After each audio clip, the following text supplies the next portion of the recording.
ಸ್ನೇಹಿತರೆ, ಮಲಮಾಸದ ಕೊನೆಯ ಹಂತವನ್ನು ನಾವು ತಲುಪಿದ್ದೇವೆ. ಮಲಮಾಸ ಅಂದರೆ ಅಧಿಕ ಮಾಸ. ಯಾವ ರೀತಿ ಮಲವನ್ನು ನಾವು ಹೊರಗೆ ಹಾಕ್ತೇವೋ, ಅಂದರೆ ನಿತ್ಯ ಬೆಳಗ್ಗೆ ಹೋಗಿ ಮಲವನ್ನು ಹೊರಗೆ ಹಾಕ್ತಿದೆ ಅಂದರೆ ದೇಹ ಶುದ್ಧವನ್ನು ಮಾಡ್ಕೊಳ್ತೇವೋ, ಅದೇ ರೀತಿಯಾಗಿ ಇದಕ್ಕೆ ಮಲಮಾಸ ಅಂತ ಯಾಕೆ ಹೇಳ್ತಾರೆ ಅಂದರೆ, ಮನುಷ್ಯ ತಾನು ಮಾಡಿರುವಂಥ ಕೆಟ್ಟ ಕರ್ಮಗಳನ್ನು ಕಳೆದುಕೊಳ್ಳಲಿಕ್ಕೆ ಭಗವಂತ ಕೊಟ್ಟಿರುವಂಥ ಒಂದು ಅವಕಾಶ. ಇದು 3 ವರ್ಷಕ್ಕೊಮ್ಮೆ ನಮಗೆ ಪ್ರಾಪ್ತಿಯಾಗ್ತದೆ.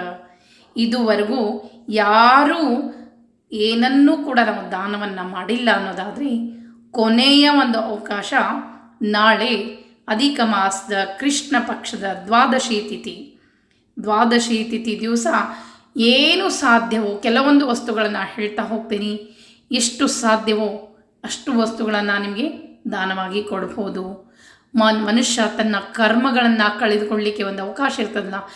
ಯಾಕಂದ್ರೆ ಮತ್ತೆ ನಮಗೆ ಮಲಮಾಸ ಬರಬೇಕು ಅಂದರೆ 3 ವರ್ಷ ನಾವು ಕಾಯಬೇಕು. ಹಾದಿ ಮನುಷ್ಯ ಜೀವನ ಹೆಂಗದ ಅಂದ್ರೆ, ಇವತ್ತಿದ್ದವರು ನಾಳೆ ಇರ್ತಾರೆ ಅನ್ನೋದು ಸುಳ್ಳಾಗ್ಬಿಟ್ಟದ. ಅದಕ್ಕಾಗಿ ಮನುಷ್ಯ ಗಟ್ಟಿಮುಟ್ಟಿ ಇದ್ದಾಗಲೇ ಒಳ್ಳೆಯ ಕರ್ಮಗಳನ್ನು, ದಾನ ಧರ್ಮಗಳನ್ನು ಮಾಡಿ ಒಳ್ಳೆಯ ಒಂದು ಬುದ್ಧಿಯನ್ನು, ಅಂದರೆ ಕರ್ಮದ ಬುದ್ಧಿಯನ್ನು ಕಟ್ಟಿಕೊಂಡ್ರೆ ಮುಂದಿನ ಜನ್ಮದಲ್ಲಿ ನಮಗೆ ಅದು ಉಪಯೋಗ ಬರ್ತದೆ.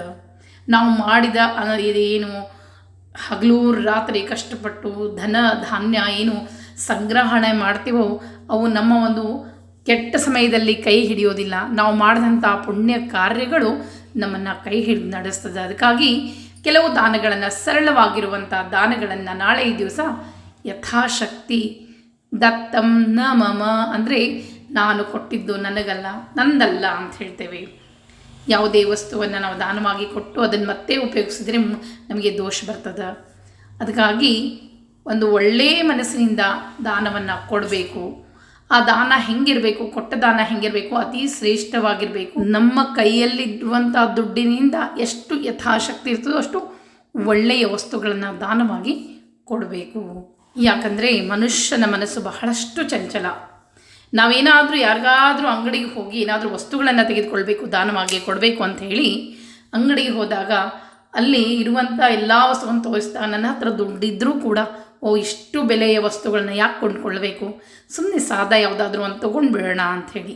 ಆ ರೀತಿಯಾಗಿ ನಮ್ಮ ಮನಸ್ಸು ಯಾವ ರೀತಿ ಯೋಚನೆ ಮಾಡುತ್ತೋ ಫಲಗಳು ಕೂಡ ನಮಗೆ ಅದೇ ರೀತಿಯಾಗಿ ಸಿಗ್ತವೆ. ನಾವು ಎಷ್ಟು ಸಾಧಾರಣ ರೀತಿಯಲ್ಲಿರುವಂಥ ವಸ್ತುಗಳನ್ನು ಕೊಡ್ತೀವೋ ಅದೇ ರೀತಿ ಸಾಧಾರಣ ರೀತಿಯಲ್ಲಿ ಫಲಗಳು ನಮಗೆ ಸಿಗ್ತದೆ. ಅದಕ್ಕಾಗಿ ಯಾವ ವಸ್ತುಗಳನ್ನು ಯಾವ ರೀತಿ ಕೊಡಬೇಕು ಅದೇ ರೀತಿಯಾಗಿ ಕೊಡಬೇಕು. ದೀಪವನ್ನು ಕೊಟ್ಟರೆ ಒಳ್ಳೆಯ ದೀಪವನ್ನು ಅವರು ಈಡಾಗಿ ಎಣ್ಣೆ ಹಾಕಿ ಕನಿಷ್ಠ ಪಕ್ಷ ಒಂದು 2 ತಾಸಾದರೂ ಆ ದೀಪ ಉರಿಬೇಕು, ಅಂದರೆ ಬೆಳಗಬೇಕು ಅಂಥೇಳಿ ಆ ರೀತಿ ಇರುವಂಥ ದೀಪಗಳನ್ನ ಕೊಡಬೇಕು. ಯಾರೋ ಮೊನ್ನೆ ನಮಗೆ ಒಂದು ತಂಬಿಗೆಯನ್ನು ದಾನವಾಗಿ ಕೊಟ್ಟಾರ. ಆ ತಂಬಿಗೆ ಎಲ್ಲಿ ಹಿಡಿದ್ರೂ ಮಣಿತದ, ತಾಮ್ರದ ತಂಬಿಗೆ. ಯಾಕೆ ದಾನವಾಗಿ ಕೊಡಬೇಕಾಗಿತ್ತಾದರೂ ಯಾಕೆ ಅಂತ ಯೋಚನೆ ಮಾಡ್ತೇವೆ. ಕೊಡದೇ ಇದ್ದರೂ ಪರವಾಗಿಲ್ಲ, ಇಂತಹ ಒಂದು ಕಳಪೆ ವಸ್ತುಗಳನ್ನು ದಾನವಾಗಿ ಕೊಡ್ಲಿಕ್ಕೆ ಹೋಗಬೇಡ್ರಿ. ಅದಕ್ಕಾಗಿ ಈ ದಾನ ಅನ್ನೋದಕ್ಕೆ ಎಷ್ಟು ಮಹತ್ವದ ಅನ್ನೋದಕ್ಕೆ ಒಂದು ಕೃಷ್ಣ ಮತ್ತು ಕರ್ಣನ ಸಂವಾದದಲ್ಲಿ ಹೇಳ್ತಾನೆ. ಕೃಷ್ಣ ಒಂದು ದಿವಸ ಕರ್ಣನ ಭೇಟಿ ಆಗಬೇಕು ಅಂಥೇಳಿ ಅವನ ಆಸ್ಥಾನಕ್ಕೆ ಬರ್ತಾನೆ, ಅಂದರೆ ಅವನ ಅರಮನೆಗೆ ಬರ್ತಾನೆ. ಬಂದಂಥ ಸಮಯದಲ್ಲಿ ಕರ್ಣ ಊಟಕ್ಕೆ ಕೂತಿರ್ತಾನೆ. ಆಗ ಕೃಷ್ಣನಿಗೂ ಕೂಡ ಹೇಳ್ತಾನೆ, ನೀನು ಊಟವನ್ನು ಮಾಡಲಿಕ್ಕೆ ಬಾ.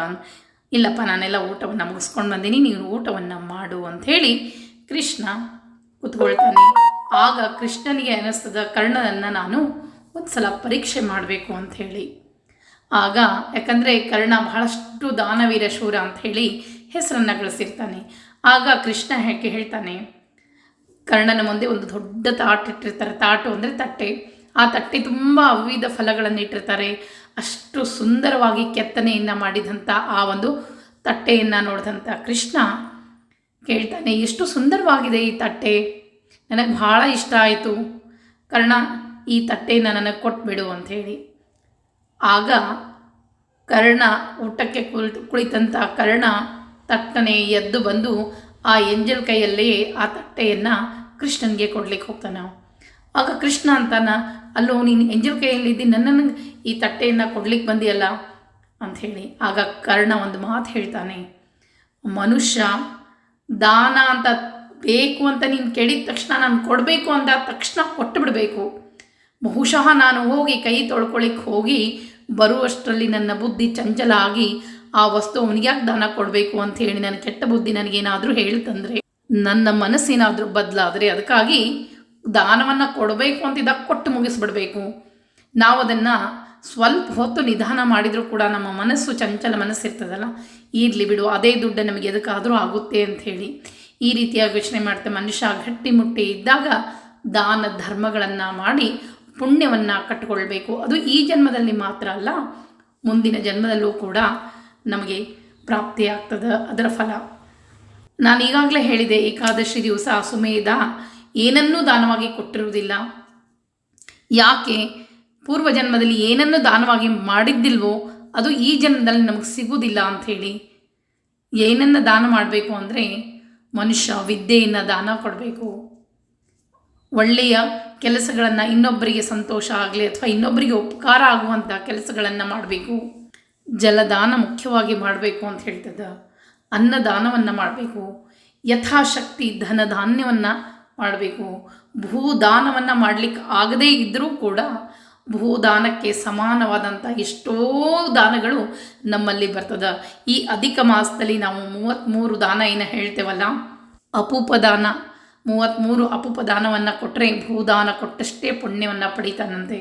ಅದಕ್ಕಾಗಿ ಭಗವಂತ ಯಾವ ರೀತಿ ಅಂದರೆ, ಒಂದೊಂದು ನಮಗೆ ಬಹಳಷ್ಟು ತುಟ್ಟಿಯಾಗಿ ದಾನವನ್ನು ಕೊಡಲಿಕ್ಕೆ ಆಗೋದಿಲ್ಲ ಅಂತನ್ನೋರು ಕೇವಲ ಇಂಥ ಸಣ್ಣ ಸಣ್ಣ ದಾನಗಳಲ್ಲಿಯೇ ದೊಡ್ಡ ದೊಡ್ಡ ಫಲಗಳನ್ನು ಪಡಿತೇವೆ ಅನ್ನೋದಕ್ಕೆ ಸರಳ ಮಾರ್ಗವನ್ನು ಕೂಡ ನಮಗೆ ತೋರಿಸ್ಕೊಟ್ಟಾರ.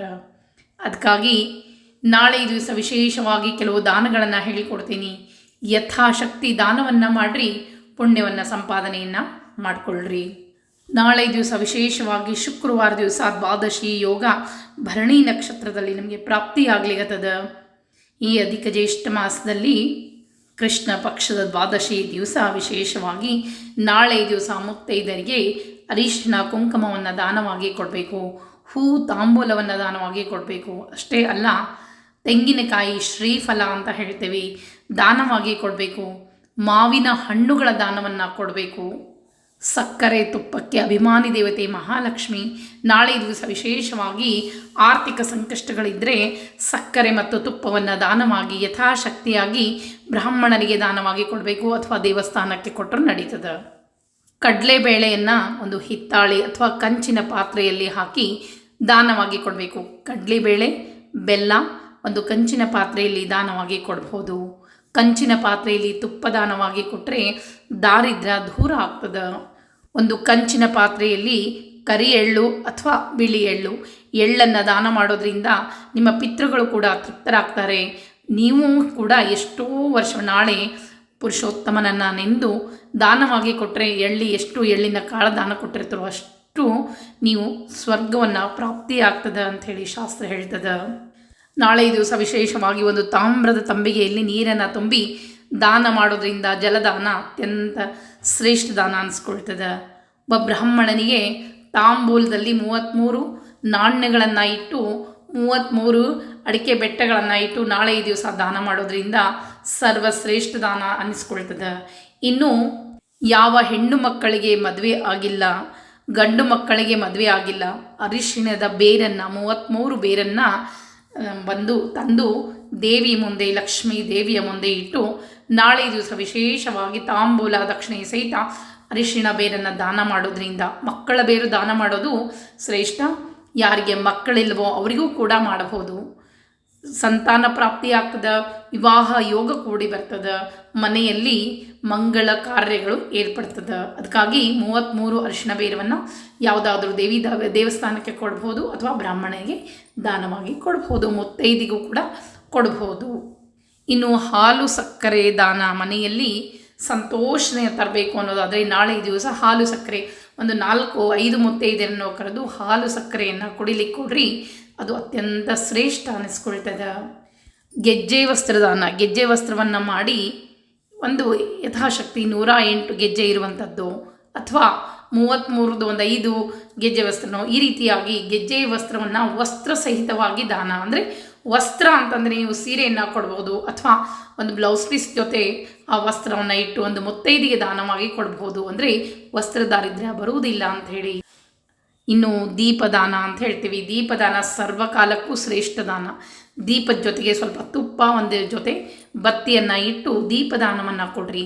ಅದು ಕೂಡ ನಿಮ್ಮ ಅತ್ಯಂತ ಸಂತೋಷವನ್ನು ತಂದು ಕೊಡ್ತದೆ. ಸರ್ವಕಾಲಕ್ಕೂ ಅತ್ಯಂತ ಶ್ರೇಷ್ಠ, ಮನೆಯ ಬೆಳಗ್ತದಂತ. ಅದಕ್ಕಾಗಿ ದೀಪದಾನ ನೀವು ಯಾವುದೇ ಹೊತ್ತಿನಲ್ಲಿ, ಯಾವುದೇ ಕಾಲದಲ್ಲಿ, ಯಾವುದೇ ಸಮಯದಲ್ಲಿ ದೀಪದಾನ ಮಾಡೋದು ಅತ್ಯಂತ ಶ್ರೇಷ್ಠ ಅನ್ನಿಸ್ಕೊಳ್ತದೆ. ರಂಗೋಲಿ ದಾನ, ಇಷ್ಟು ದಿವಸ ನೀವು ರಂಗೋಲಿಯನ್ನು ಹಾಕಿರಿ, ರಂಗೋಲಿಯನ್ನು ಹಾಕಿದವರು ರಂಗೋಲಿ ದಾನ ಮಾಡಿದರು ಶ್ರೇಷ್ಠ ದಾನ ಅಂತ. ತಾಂಬೂಲ ದಕ್ಷಿಣೆ ಸಹಿತ ಒಂದು ಮುತ್ತೈದೆ ಯಾರ ಮನೆಯಲ್ಲಿ ರಂಗೋಲಿಯನ್ನು ಹಾಕ್ತಾರೋ ಅವರಿಗೆ ಕೊಡ್ರಿ. ಯಾವ ಮನೆಗೆ ಬಾಗಿಲಿಗೆ ರಂಗೋಲಿ ಹಾಕ್ಲಾರ್ದಂಥ ಅವ್ರ ಮನೆಗೆ ಕೊಡಬಾರ್ದು. ಯಾಕಂದರೆ ಯಾರು ದೇವರು ಧರ್ಮ ಆಚರಣೆಯನ್ನು ಮಾಡ್ತಾರೋ ಅಂಥವ್ರಿಗೆ ನಾವು ದಾನವಾಗಿ ಕೊಟ್ಟಾಗ ಆ ದಾನದ ಫಲ ಪೂರ್ಣವಾಗಿ ನಮಗೆ ಪಡೀತೇವೆ. ಇನ್ನು ನಾಳೆ ದಿವಸ ಫಲದಾನ. ಈ ಹಣ್ಣಿನ ಮಾಸ ಅಂತ ಹೇಳ್ತೇವೆ. ಈಗ ಅಂದರೆ ಮಾವಿನ ಹಣ್ಣಿನ ಸೀಸನ್ ನಡಿಲಿಗತ್ತದ, ಅಥವಾ ನೀರೆಲ್ಲ ಹಣ್ಣು, ಯಾವ ರೀತಿ ಹಣ್ಣುಗಳು ನಿಮಗೆ ಅತ್ಯಂತ ಮಧುರವಾಗಿರುವಂಥ ಹಣ್ಣುಗಳ ದಾನವನ್ನು ಮಾಡೋದ್ರಿಂದ ಮನೆಯಲ್ಲಿ ಮಧುರತೆ ಹೆಚ್ಚಾಗ್ತದೆ, ಪತಿ ಪತ್ನಿಯರ ದಾಂಪತ್ಯ ಒಳ್ಳೆಯದಿರ್ತದೆ. ಅದಕ್ಕಾಗಿ ನಾಳೆ ಸಿಹಿಯಾದ ಹಣ್ಣುಗಳನ್ನು ದಾನವಾಗಿ ಕೊಡಬೇಕು. ಇನ್ನು ಯಥಾಶಕ್ತಿ ನಿಮಗೆ ಎಷ್ಟು ಸಾಧ್ಯವೋ ಅಷ್ಟು ದಾನವನ್ನು ಕೊಡ್ರಿ. ದಾನವನ್ನು ಕೊಡಬೇಕಾದ್ರೆ ನಾವು ಸಂಕಲ್ಪ ಇಲ್ಲದೆ ಕೊಡಬಾರ್ದು. ಅದಕ್ಕಾಗಿ ಏವಂ ಗುಣ ವಿಶೇಷ ವಿಶಿಷ್ಟಾಯಾಂ ಶುಭತಿಥೌ ಶ್ರುತಿ ಸ್ಮೃತಿ ಪುರಾಣೋಕ್ತ ಫಲಪ್ರಾಪ್ತ್ಯರ್ಥಂ ವಸು ರುದ್ರ ಆದಿತ್ಯ ಪ್ರಜಾಪತಿ ವಷಟ್ಕಾರ ದೇವತಾ ಮಾಸ ನಿಯಾಮಕ ಶ್ರೀ ಪುರುಷೋತ್ತಮ ಪ್ರೇರಣೆಯ ಶ್ರೀ ಪುರುಷೋತ್ತಮ ಪ್ರೀತ್ಯರ್ಥಂ ಮಮ ಅಖಿಲ ಪಾಪ ಶಮನಪೂರ್ವಕ ಪುತ್ರ ಪೌತ್ರ ಧನಧಾನ್ಯಾದಿ ಕ್ಷೇಮ ಸಮೃದ್ಧಿ ಲೋಕದ್ವಯ ಸುಖ ಹೇತುಭೂತ ದಾನಾದಿ ಸಕಲ ಫಲಪ್ರಾಪ್ತೆಯೇ ವಿಶೇಷತಃ ಮನುಷ್ಯನಿಗೆ ಜ್ಞಾನ ಭಕ್ತಿ ವೈರಾಗ್ಯ ಬರಬೇಕು. ಯಾಕಂದರೆ ಬರೀ ಆಸೆಯಿಂದ ತುಂಬಿದ ಈ ದೇಹ ಸ್ವಲ್ಪನಾದರೂ ವೈರಾಗ್ಯವನ್ನು ತಂದಾಗ ನಮ್ಮ ಎಲ್ಲವೂ ನಮಗೆ ಕಲ್ಯಾಣ ಆಗ್ತದೆ. ಸಿದ್ಧಾರ್ಥಂ ಕುಲದೇವತಾ ಸಹಿತ ಲಕ್ಷ್ಮೀ ಸಹಿತ ವಿಷ್ಣು ದೇವತಾ ಪ್ರೀತ್ಯರ್ಥಂ ಏನು ದಾನವನ್ನು ಕೊಡ್ತೀರೋ ದೀಪದಾನ.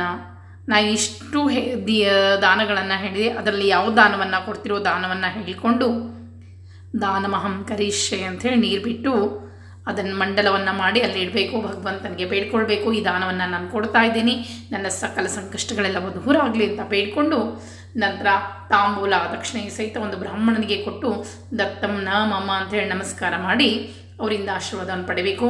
ಬ್ರಾಹ್ಮಣ ಸಿಗಲಿಲ್ಲ ಅಂದರೆ ದೇವಸ್ಥಾನಕ್ಕೆ ಹೋಗಿ ಕೊಡ್ರಿ. ದೇವಸ್ಥಾನದಲ್ಲಿ ದೇವರ ಮುಂದೆ ಇಟ್ಟು ನಮಸ್ಕಾರವನ್ನು ಮಾಡಿ ಬರ್ರಿ. ಅಕಸ್ಮಾತ್ ನಿಮಗೆ ಯಾವುದಾದ್ರೂ ಮುತ್ತೈದಿಗೆ ಕೊಡಬೇಕು ಅನಿಸಿದರೆ ಮುತ್ತೈದಿಗೂ ಸಹ ಕೊಡ್ಬೋದು. ಈ ರೀತಿಯಾಗಿ ನೀವು ನಿಮ್ಮ ಕುಲದೇವರ ಮುಂದೆ ಇಟ್ಟು ಅದನ್ನು ಸಂಕಲ್ಪವನ್ನು ಮಾಡಿ ಇಟ್ಟುಬಿಟ್ರೆ ಅದು ಭಗವಂತನಿಗೆ ಮುಟ್ಟಿ ಬಿಡ್ತದೆ.